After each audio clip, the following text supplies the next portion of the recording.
twebaza emirimu gyonna gy'okoze wiiki eno gye yavudde okutandika ne wa gyetuuse. Katonda abadde atusaasidde nti tugiyisemu bulungi. Abantu abamu mu bitundu ebimu enkuba erabika nti yeeyongedde okutonnya. Mbakubiriza kubeera nti mulina kye mukola nammwe abakola emirimu egy'enjawulo okubeera nti muteekamu amaanyi. Naye ebiseera bino abaana bali waka, abaana babeera mu luwummula, tubasuubira kubeera nti mukola kye musaanidde okukola mmwe ng'abazadde okwongera okukuuma abaana obulungi n'okugyayo Uganda ey'enkya ennungi, kubanga essuubi lyonna liri mu baana abo. Bw'olaba TV ezimu bw'olaba nga ziteekako ebintu ebitasaanidde, abaana tobakkiriza kutunulayo, leediyo ezitasaanidde tobakkiriza kuziwuliriza, osobole okubeera nti naawe omwana yoyo gwe weetaaga ajja okuvaamu ekyomugaso era ekimutwala mu maaso. Nze Twaha Mukiibi mu puroguramu eno Akafubo. Olunaku lwaleero ngera mwakiwulidde wiiki eno, ensonga zazzeemu okubeera nti zifuluma era ziteekebwa mu lwatu nti etteeka erifuga ekibuga Kampala ligenda kubeera nga likyusibwamu nate. Awo era tugenda kubeera nti tusimba essira okutunuulira okulaba ddala kyetaagisa kubeera nti etteeka lino likyuka. Naye bw'obeera ng'otunuulira ensonga esinga okubeera nti nkulu nnyo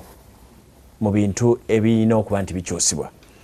y'ensonga y'omuloodi wa Kampala. Ekifo eky'omuloodi, ani alina okubeera omuloodi owa Kampala? Kubeera nti abantu bannakampala tebakyasobola kumukubako kalulu, era enkyukakyuka ezo singa zibeera nga zigenze mu maaso ne ziggwa bulungi, kitegeeza nti bakansala be balina okwerondamu omukulembeze. Awo tugenda kubeera nga tutambulira mu tteeka eryo erigenda okubeera nti enteekateeka z'okukyusakyusa mu tteeka lino. Mu studios nina abagenyi babiri. Nina kansala ono kansala y'omu ku baatandika bintu bino ebyokubeera nti etteeka lino likyukakyuka era ensonga laki muleese, Frank Asiimwe, Godfrey Asiimwe, era tuli naye mu studios. Nina ne musajja waffe Farouk Suuna betugenda kuba nga tupaganya nabo ebirowoozo. Ono musajja wa Lord Mayor wa Kampala. Ono ebbanga lyonna erinnya bamufuula erinnya ye kansala Asiimwe. Lord Kansala Emeritus. Emeritus otegeeza ki? Yaliko. Emeritus. Lord Kansala. Lamusa patulaba. Mwenda batulaba mukwano gyaffe abali ku NBS mbalamusizza. Twagala okwebaza Katonda atuwadde obulamu n'atuwa omukka gwe tusanga tutumuwadde wadde ekikumi ate tali yanguzi. Ate okwekumira ku NBS kyemukoze nakyo kya ttendo. Amannya ngo muganda wange bw'abagambye Twaha. Nze Kansala Asiimwe Godfrey. Lord Kansala Emeritus yali akiikira Lubaga ey'omu Mambuka olwasooka mu defunct KCC.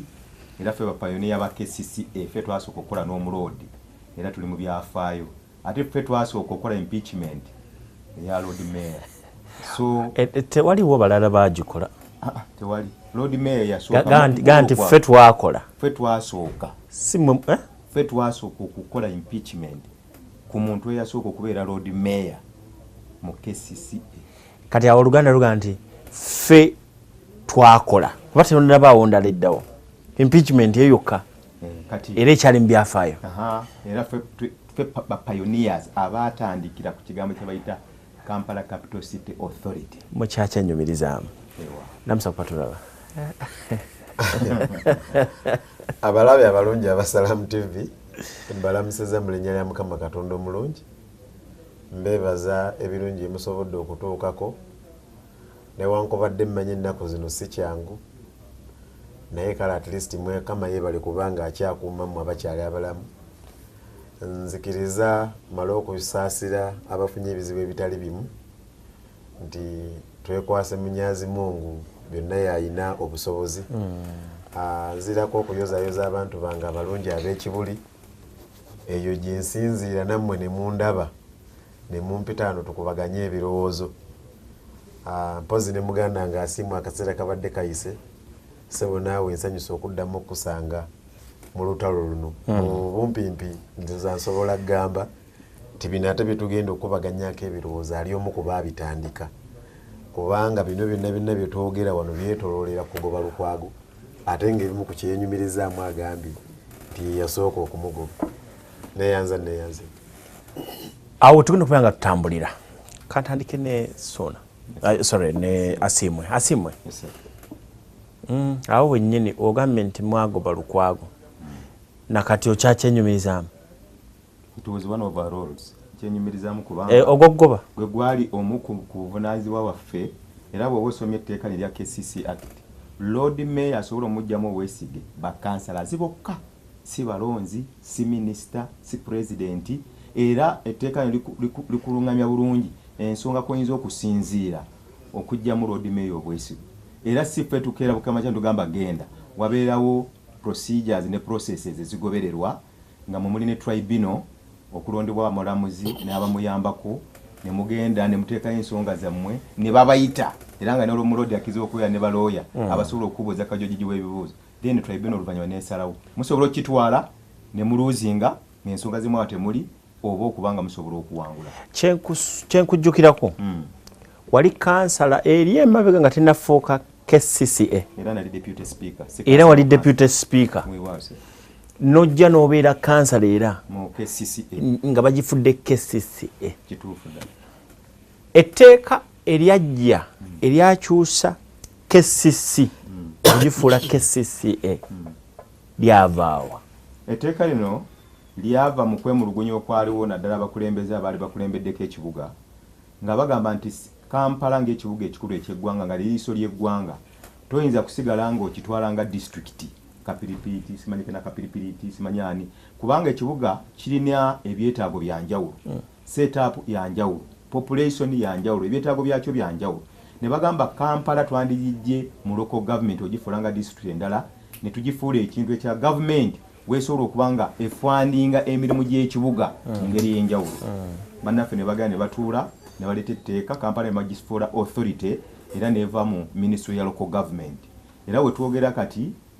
ffe we twasooka okubeera mu kisanja kyaffe yali wansi wa Ministry ya Presidency nga Presidenti yaginako obuvunaanyizibwa butereevu era Minisita wa Kampala yavunaanyizibwanga n'ensonga z'abapresidenti naye bannaffe bano bagenzi okugenda ate nga bataddewo Ministry ennamba nga mulimu Foreign Minister ne Minister of State nga kibagezaako gamba nti Kampala eteekwa okuba ng'etunulwa mu ngeri ya njawulo bagiwe special status kwe kujja n'etteeka lino naye etteeka lino baalikola bapapa ndowooza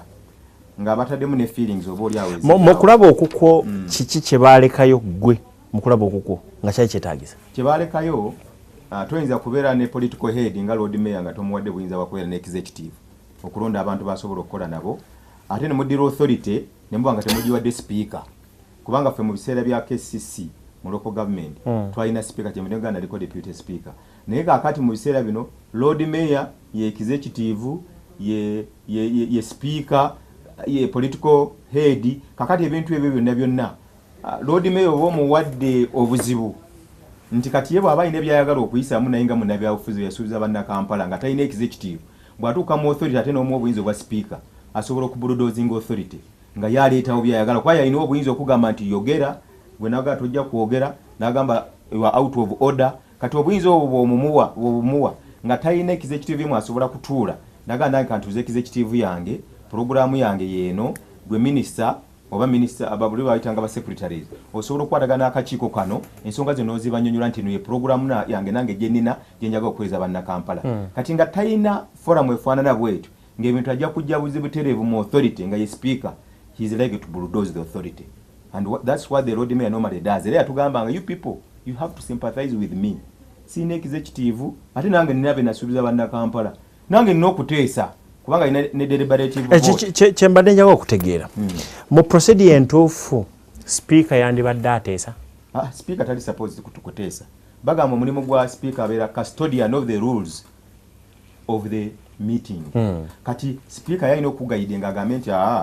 oyogedde bubi obuze kubanga ovudde ku mulamwa komawo wano kyogende rulu yaffe ey'ensonga gye tuliko kati egamba bweti kati ate gwogenze ogivuddeko okulungamya olukiiko olutambule bulungi gwe toyogera naye so si kugamba nti naye aweebwa akadde kati teeka line buzibu baleeta Lord Mayor bamuwa deliberative vote deliberative vote kitegeeza he can deliberate bw'owa sipiika obuyinza okuteesa kiba kitegeeza bakansalazi ogenda kubawa obuzibu ti Lord Mayor ng'alina kyayagala okuyisaawo kuba waliwo nzijukira waliwo nalimu authority eno eriwo waliwo yali ayagala okuyisaawo ekintu kye yagenda okulaba ng'aluuzinze n'agamba nedda kalinaso n'agakatuddemu tukuba akalulu nga baali bamaze okusalawo n'agamba kakati njagala abawagira ensonga eno tuddemu tukuba akalulu kati bwe baddamu sayidi eno gye yali yalagize n'agamba kati kiyiseemu n'agamba kati awo problemu gyekirina Suna etteeka lino lirabawo kw'obuzibu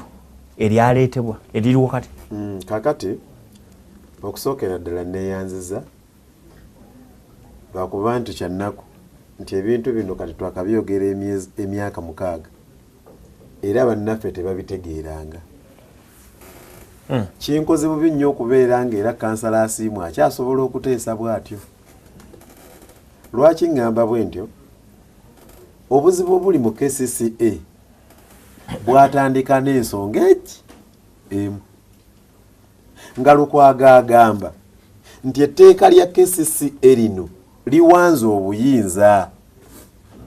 obuyinza teributeekangako mu ofiisi y'executive director oba eya minisita obuyinza etteeka lyabuwa ofiisi ya Lord Mayor era nga Lord Mayor yanaabukozesanga n'authority mwe ba technical staff muteeke mu nkola ebyo byakola ki bibanaabanga basazeewo naye ekizibu kye twalina mu biseera ebyo twalina gavumenti nga teyagala kukkiriza Lukwago ng'ate tulina ne bakansala nyinza okukozesa ekigambo ekitayinza kunyuma naye twalina ne bakansala nga balina bubeezi kibira kya mitwe na mikono nga bo balina kuwanika gavumenti ku buli nsonga kyebeekola ki kyebeeyagala nja kuwa ekyokulabirako bw'oba oyagala okutegeera kati bino byenjogera osoma busomi teeka ppya lino kati lye baagala okuleeta likuyamba bulungi nnyo okutegeera obuyinza buli luddawa bo kye baakola obuyinza baabuwamba etteeka lye lyabuteeka ne babuteeka etteeka gye litali kati olwaleero lino lyetteeka eppya lino lyolaba nnyina wano lyebbago minisita lyaleeta lino lyebbago minisita lyakola ki lyaleeta lyayagala lye liba lisinziirwamu okulonda ekifo ky'obwa Lord Mayor mu Kampala era ne Lord Mayor anaakolanga mirimu ki naye sooka owulirize nsaba gwe abatuuliza kuba asimu ayinzolooza nsoma bigambo byange nsaba osome wano osomere abatulaba wano we wali obuyinza wano waliwo executive powers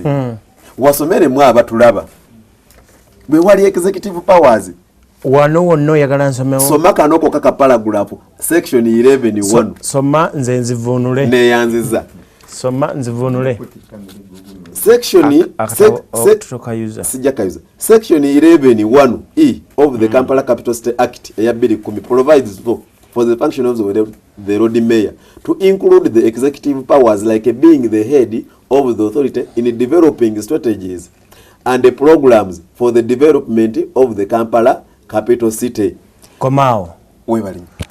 kwe kubeera nti yakulira enteekateeka zonna iyo enteekateeka kyogere muganda enteekateeka namutaayika yonna enaatambulizibwako ekibuga Kampala Lord Mayor yalina okuvaayo n'enkola eyo n'agitwalawa tagitwala wa executive director tagitwala wa minister agitwala mu authority ono gye yali akola ki gye yali atuula naye bwe kyatuukanga nti ani anaabe era etteeka lwaki ojja laba omutima guno bw'osoma etteeka liri ennyini ensonga yaleesa bapulaana mu authority nti ne bapulaana babeeremu ne kansala bakiikirira kati kyenjaga okubuuza ekikyamu kyekirwa kyotayagala nabuuziza nti biki ebibi ebiri mu tteeka lino ekisooka kubanga ekyo kyonna ndaba ng'ekirungi etteeka lino oliraba ne bwe libeera bwe riti nga bwe riri erya KCCA ne bwe libeera bwe rito nga bwe likola ki nga bwe riri ekizibu kiri eki naye bonna tewali yakyogerako mweri etteeka kyokka kyoyinza okugamba nti kyekizibu si Lord Mayor kubeera nga ye sipiika kubeera obuyinza bwateeka mu authority amaanyi tebe banaawanikanga emikono Lord Mayor ayina omukono gutya gumu akalulu akokubiri akawanika bano bamaze kukola draw ngenda kuwa ekizibu ekirimu eyo nayo baasibe balimba bano bekwasa musobola omuwangulayo etteeka lino obuzibu obulirina bulina obuzibu bwa mirundi ebiri ekizibu ekisooka nti divisions zabajjako vote division zo ziraba agamba gombolo tebasobola yadde gula toilet paper yinusa 5 nga division etteeka lyabajjako obuyinza bwonna completely naye ndabye division era zibadde zitambula division era n'emirimu gikolebwa mu Luganda division bakola kye bayita bulungi bwansi balina kubeerawo nga bintu bikolebwa supervision ate supervision omuntu supervisor aba n'obuyinza bo bali ku bulungi bwansi nti kesisi bw'enaabanga eyagala okusolooza omusolo mwe munajjanga mukubirize baguwe kesisi bw'enaabeera erina weekola oluguudo mwe mujja kujjanga mulabe ng'erukola temuliyo mu kugaba contract temumanyi contract yalutwala byonna temuyina gye muli ogwo mulimu gwa bulungi bwansi Lord Mayor yewe yalaba etteeka nga limuwa obuyinza from day one yatandika kusaba buyinza bwe ntenze bannakampala nabagamba nsanze mu Kampala mulimu kuba ebizibu mu Kampala ebizibu bibaddenga bisatu ebbanga lyonna kasasiro enguudo kubanga teziriko kuba mu Kampala mulimu kilomita z'enguudo 1,110 naye ate eziriko kolansi ziri bina zokka ekizibu kibaddenga kya nguudo kya myala kya kasasiro Lord Mayor bwe yalaba wano muli netteeka nga obuyinza buli wali n'agamba nedda obuyinza bwange mu bukole ki bano ng'obuyinza babuwamba bamuteeka mu office ya executive director muteeka executive director teeka limugande boogenda mu section 19 wuye teeka lina linnyonnyola bulungi executive director ligamba is a permanent secretary in a government ministry etteeka lino eppya erireetebwa liraga nti kati Lord Mayor abadde n'obuyinza anti wakati liraga nti ebimu ku bizibu bibagenda okutunuulira kuba nti bajjawo obuyinza no obukuubagano n'okulwanagana okuliwo mu buyinza kakati obukuubagano n'okulwanagana naawe okumanyi bwekuli ne gavumenti eraga omukono gwayo Lord Mayor alaga obuyinza bwe olowooza buyinza kuvaawo butya kakati ensonga bwe tuyinza okugyawo obukuubagano kwe kuddira etteeka nga bwe lyakolebwa likole nga bwe liri bwe litaawa buyinza akkirize nti tabulina gwe lyabo waabukozese in fact kankubule mulina etteeka lino nga bwe liri in fact Lord Mayor takomplaininga nejjukira bo bwe baali bakola etteeka lino baga Lord Mayor tumugyeko obuyinza kati ali awo ceremonial Lord Mayor wa mikolo bw'abanga Lord Mayor wa mikolo bino bye mwagala okumandimendingo mujjako biki ne gino mikolo eno siniya ya mmere nti bamujjako siniya ya mmere asimwe njaga kudda gy'oli ekya amendments yatandikirawa enkyukakyuka zino amendments zino zatandikira mu bantu nga balaba mu kibuga emirimu tegitambula mulimu okusika emiguwa executive director akayana ne Lord Mayor aganze nze mukama wa executive director executive director naye agamba sebo nange nina obuyinza obwange obumpebwa mu tteeka lino president naye avudde yagamba ekibuga kino kyaffe nga central government and indeed kyenjala ogamba central government buli bikyamu ebigenda mu maaso mu KCCA the central government is directly answerable kwase mateeka ekibuga kino yakizza mikono gya government eya wakati bw'oba osomye semateeka ono n'osoma article ey'okutaano akawakati lwako okuna kagamba Kampala located in Buganda shall be the capital city for Uganda and shall be administered by the central government. Sharu mateeka kitegeeza muteeka toyinza kwebuzaabuza sharu is a must kati government eya wakati yeyina okukola ki okulaba nti mu kibuga Kampala ebintu bitambula bulungi nyo yensonga lwaki bakola etteeka lino libaagala okukyusaamu president baamu obuyinza bungi ne bamugamba oli waddembe okulonda executive director ng'oyambibwako public service oli waddembe okulonda omumyuka we nga public service yekuyambyeko oli waddembe okulonda ba directors 10 ku city hall era nga public service yekuyambyeko olina okulonda akuyambako gwe tuyita RCC mu Kampala nga gw'omulonda n'abamyuka be 5 buli division ng'olinayo president gw'olonda atolo ne ba minister gw'olina obbalonda kati obuyinza obwo nga kibagezaako okulaga nti government eya wakati erina okuba ne upper hand mu kibuga Kampala kubanga central government yeyina okukikulemberera bwe bagenda mu tteeka lya KCCA ligenda okukyusibwa bagamba mu section ey'okutaano akawakati lwako okusatu the authority is the governing body of the capital city and shall administer the capital city on behalf of the central government subject to this act nti authority mwe muli Lord Mayor ne bakansalazi be balina okukulembera ekibuga kino ku lwa gavumenti eya wakati oba oli wa FDC kitegeeza nti babeera wansi wa oli mukozi gavumenti wa gavumenti eya wakati oyagala toyagala Mateeka. including the road mayor kubanga n'omusaala gw'abakansala si bwe bagwesalirawo minisita wa Kampala nga ne public service ne minister of finance be basalawo sente ba politicians mu Kampala ze balina okufuna tisimwe musalawo kwa muri bakozi ba government era sente zino tovola abantu executive director nga chief accounting officer wa KCCA etteeka lino kyenvudde ngamba mulimu ebimu ebyagala okukyusaamu bagamba she is answerable and accountable to parliament accountability budget ya parliament yegisa minister yagitwalayo nagitabling ne bagisoba ne bagigaana bwe bamala ogiisa bagamba executive director babakola accountability alina okugenda mu parliament what about the politicians ba policy makers ba councillors ne road mayor bo mulimu gwabwe gwegula kati ebintu ebyagala okutereezaamu etteeka lino obuzibu executive director bagamba she heads the administration of the authority constitution ekugambye nti government ya wakati shall administer kakati ate administration ne bagamba authority administers on behalf of the central government executive director ne bagamba she the head of the administration mu authority mba mukola administration ne baga chief executive ya heading administration tulaba nga waliwo confusion Lord man agamba mu political head executive director nagamba mu the chief executive era nze heading administration you are administering this city on behalf of the government of the central government kakati awo omuntu nasigala nga abuuza Lord Mayor yakomawa nga heading strategies ezokuza okulakunya Kampala minister wa Kampala ne bagamba nti Lord Mayor bwaba akola emirimu gye etteeka lino li clear the Lord Mayor shall in performance of his or her functions be answerable to the authority and the minister oyaga minister siye mukama wa Lord Mayor bwe bakugamba nti bw'oba okola emirimu gye Lord Mayor akuvunaanyizibwako be bakansalo ya authority ne minister wa Kampala kati ekyo tusobola kukijjawo oba oyagala oba tokyagala Smaisuna owakanya eno line terimu mwebiri naye kyembadde njagala oga muganda kyoyogera kiri mu constitution lwakuba nti nze okusookera ddala ekiri mu constitution si kumunafuya nesimula na busobozi fuza ku interpreting constitution ekisooka dinda katono nnyo omanyo soma okusoma manyati ndi mukunyonya kiki njagala soko linde onyonyola kino kyenjagala omwera ko information soko kisome n'alaba akitegeere mukama wange kino ekintu nsomera alaba soma alaba akitegeere bino byayogera bituufu naye okay nsome ayagala nsomesa eno omulimu gwa Lord Mayor the Lord Mayor shall in the performance of his or her function be answerable to the authority and the minister yes awo mutuufu kati nnyonnyole kati abuuziza nti Lord Mayor obuyinza abujja wayitamanyi buyinza wabujja no obugamba obusinga executive director yitamanyi wabujja mpuliriza nkoboli ekyagambye agambye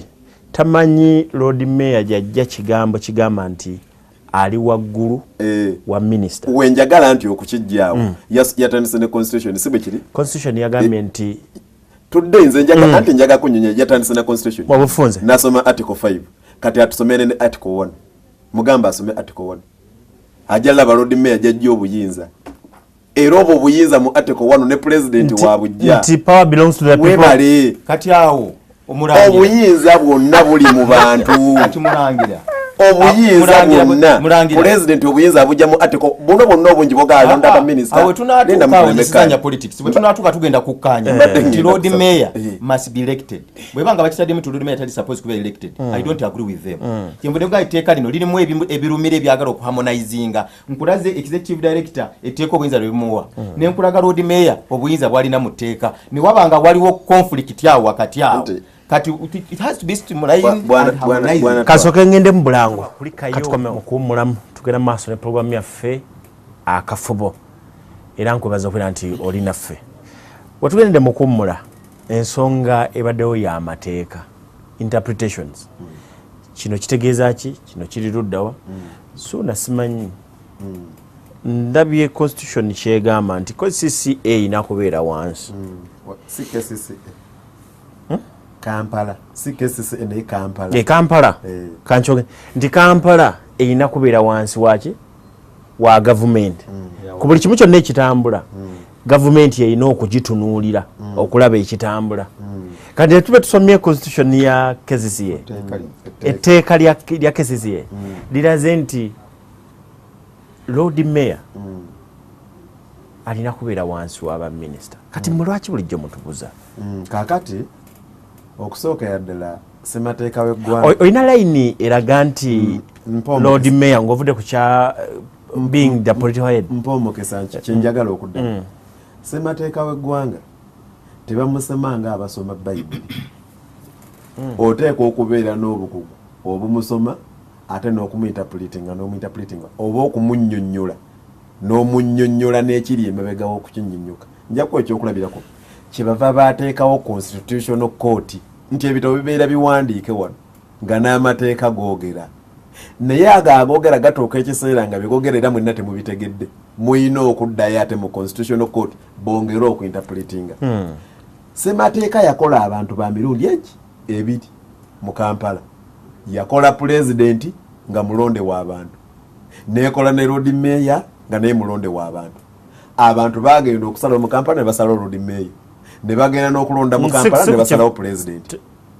kuse ku kifo kyekimu santabuza abantu anti kyekituufu nze siri mu kubuza abantu buli muntu ngenda mulagalo ye pulezidenti baamuwa obuyinza okukulembera eggwanga Lord Mayor baamuwa obuyinza okukulembera Kampala in fact Lukwago is the president of Kampala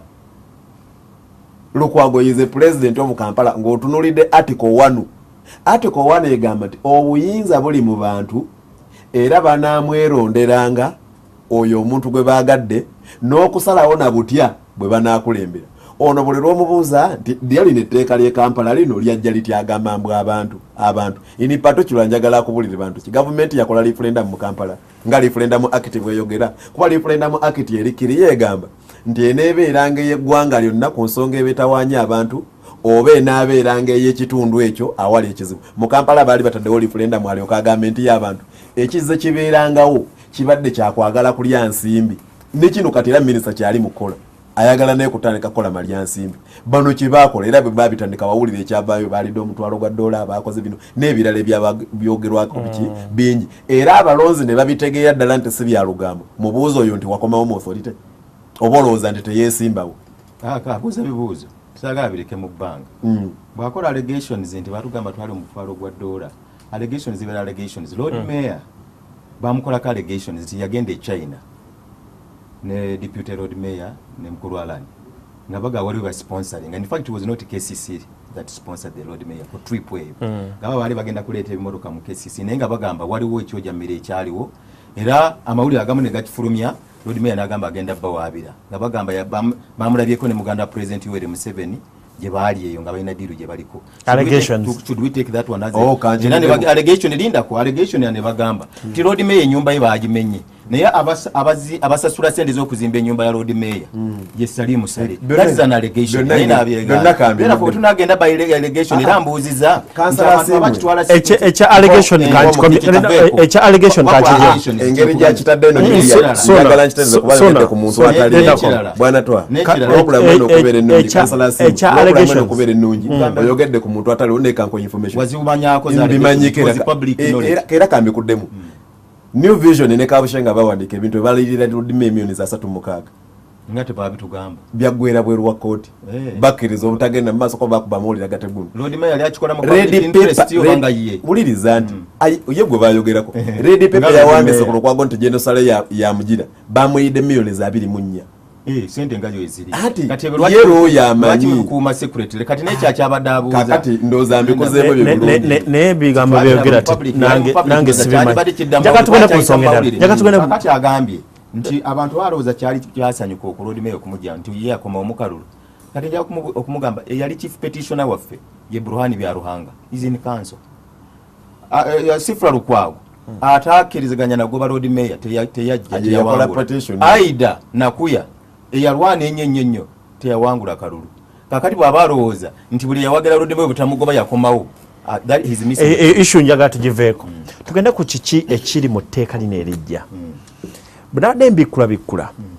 nasanzeemu ekyokulonda nga naye ndaba nsonga nnene eraga nti omuloodi ennonda yeekyukemu bwabadde ongamba nti abantu bwe bagenda mu kakiiko ka Bamugemereire ne bagamba nti etteeka lino lirina okukyukamu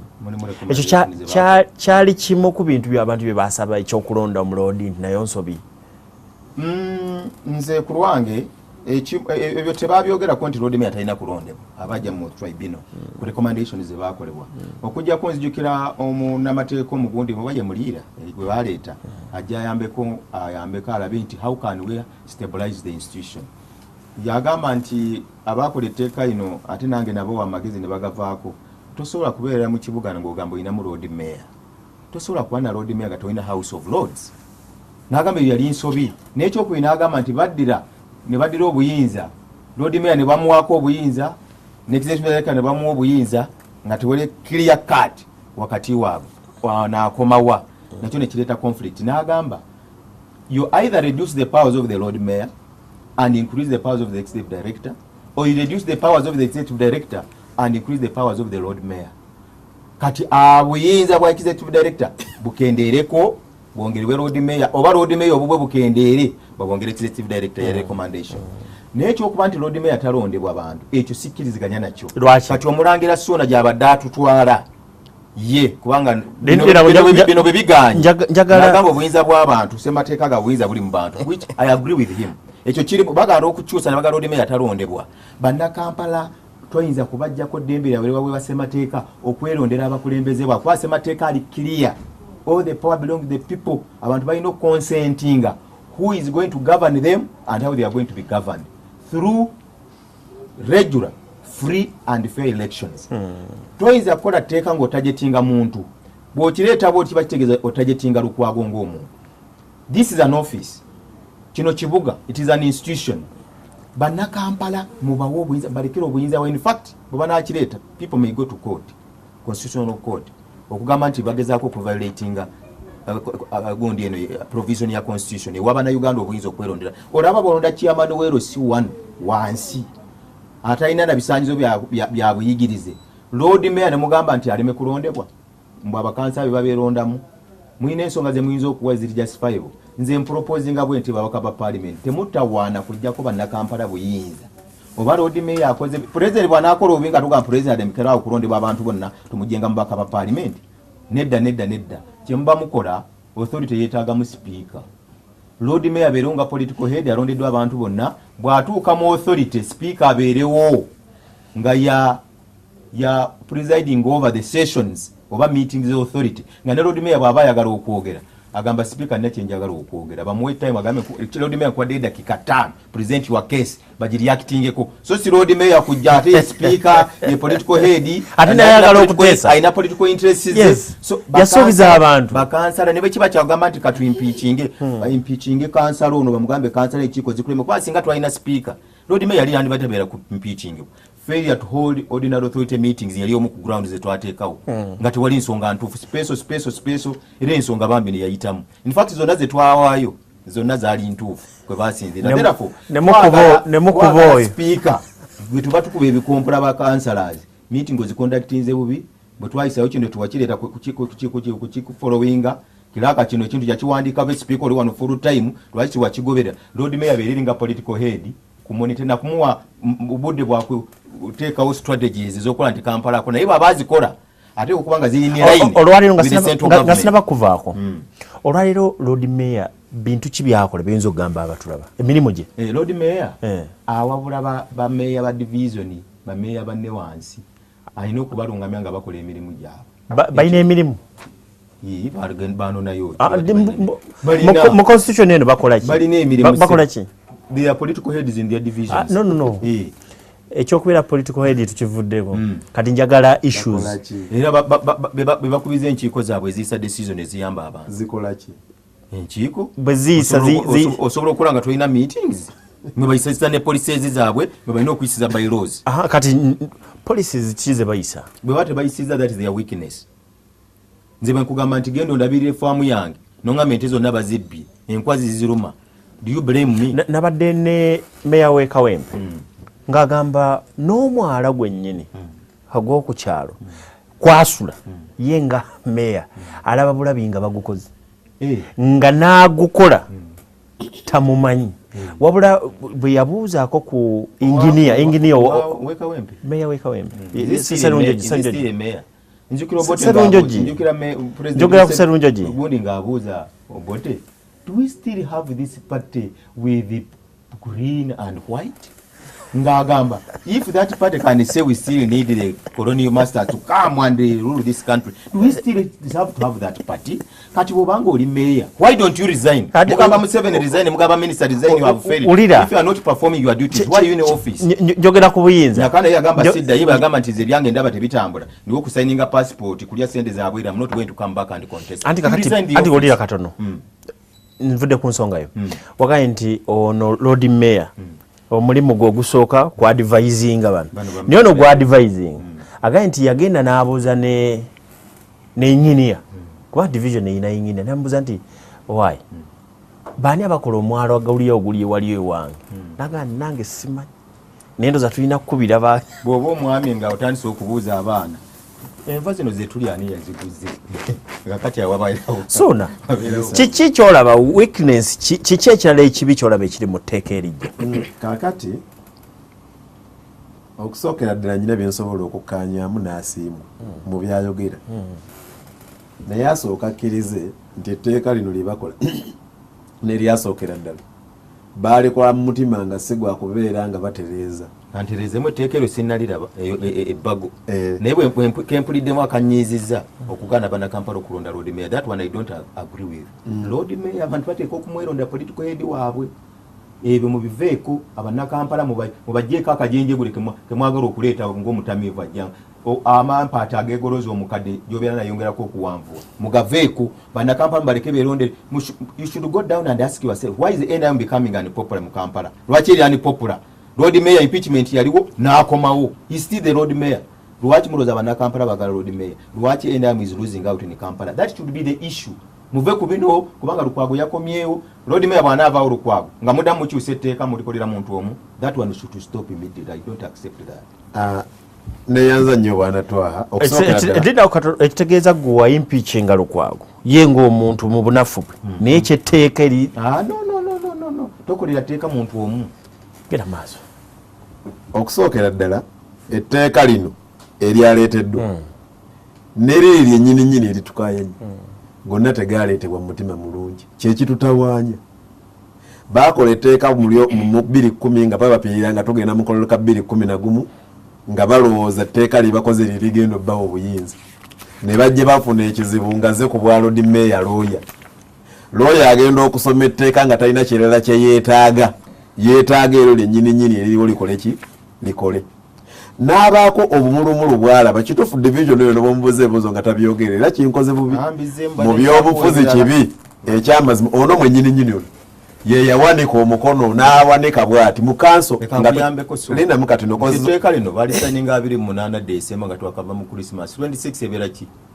boxing this public holiday president yakave gando balita gandalo ndoze bali avudde mu 2010 28 ne bagamba muzeeteka ko mukono kyawude n'ateeka ko kati kyenva kugamba etteeka lino baba kyusa no bagala okutereeza naye ekyo okugamba Lord Mayor atalondebwe kyakiziganya nakyo n'umwe tago okutereeza naye akiziganyiza naye etteeka lino tebaleeta mutima mulungi kati tudde tutereeze ebyajja mu mutima omubi bitereezebwe Kampala mbadde nsaba bwana Twaha omukulu oyo mwadde obudde bungi nebo nsirise kati nti etteeka teryakolebwa mu mutima mulungi mu 2010 nga bappirira bagenda mu kalulu ne balowooza nti bo bakoze etteeka erigenda okubawa obuyinza eyajja ku bwa Lord Mayor n'abeera looya kyeyasookera ddala kwe kulaba eyanyaga obuyinza bwe n'amutwala mu kooti n'eremwa n'oggusala negamba bannange nti muddeeyo mwetereze ate ffe abayombaganyo tugatuddeyo twetereze ekyo nekigaana twagenda okufundikira nga bayise mabega batandise kusinkana babaka ba parliament ojjukira report yajja mu parliament eya Rafael Magezi ne mukya Florence Kintu president taking over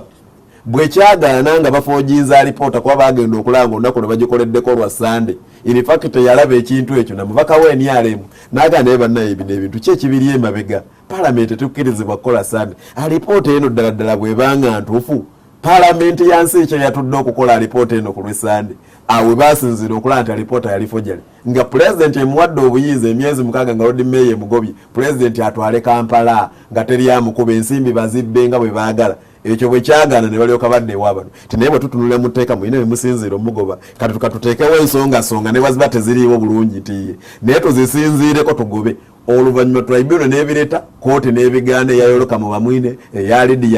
Lydia Mugambe eya Yasini Nyanzi eya Zewulikize zonna kooti nnya ne zibigaana ebintu ebyo byali bikyamu okakananga Lord Mayor takoze eki tagobeddwa era mu mutima yali mu office ekyo kirala okuba mu office n'okumugoba ku bwa Lord Mayor byawukana Lord Mayor baleeta emmamba police ano linako ndi mu muddamu asimwe ne banne balina kye baakola baafuna court order era gwe tewalabanga mweri kyekyabalwanye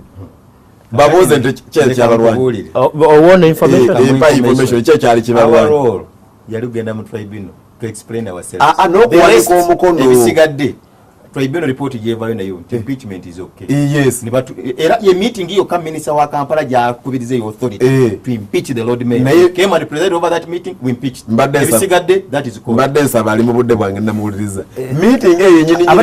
eyokuwanika emikono baafuna court order okuva ow'ekitiibwa Yasini Nyanzi omulamuzi ng'abaga nti ebyo bye mugenda okukola bimenya amateeka n'olwensonga temugenda bimaaso minisita ki yakola yakwata olupapula ng'alwizamu eno si court order neewuunya mu nsi y'abagunjufu minisita okola ki okweyisa bula etteeka lirikiriya nnyo ligamba bw'ofuna court order gwe toyina busobozi bugamba oba ntuufu oba nkyamu ddayo mu kooti gyevudde osooka obuuze nti ntuufu oba nkyamu teyagenda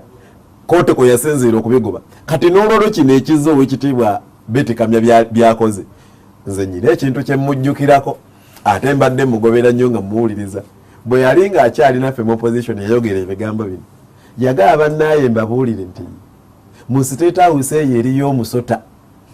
naye omusota buli agendayo gumuluma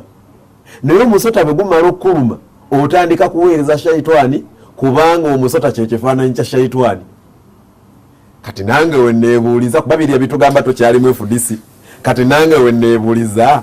oba kati naye bwe yagenza omusota gwamulumye nga atandise kuweereza sitaani mutunuulire gwobabuuza kiyinzika okubanga naye omusota gwazeemu ne gumukola ki ne gumuluma nga kati ali mukuweza sitaani kubanga bwe gubanga omusota tegwamulumye lino etteeka oliraba lyazeemu okuleeta lyali lya Franka tumwebaze ye yalireeta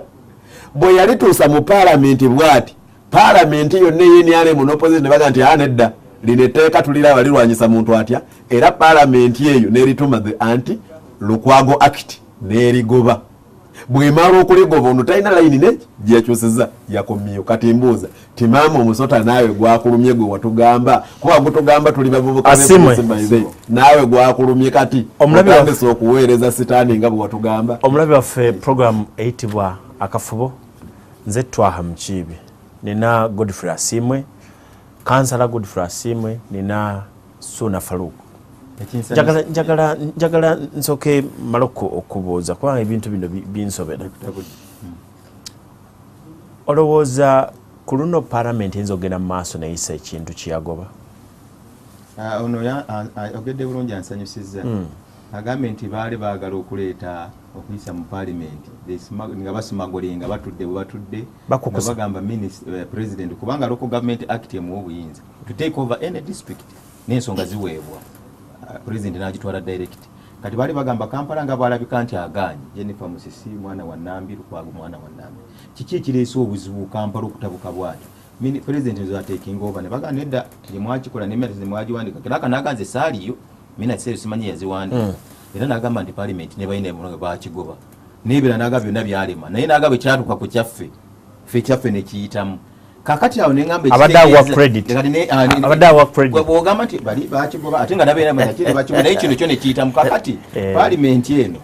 etteeka lino baba nga baaligoba lwakuba nti mulimu abapya bonna abakadde tebadda mulimu abapya katusuubire nti bajja kulabamu era kyembakubiriza tiwe tuba tukola etteeka lino nga twagala amendements okukyusa ano nga twagala kukola harmony stakeholder ebeere stable ne bannakampala beeyagale mu kibuga kyabwe mukole obukuloze mulaba obuleeta okusika omuguwa bwe mba mutereeza temukola tteeka nga mulikolera omuntu omu oba to favor a certain group of people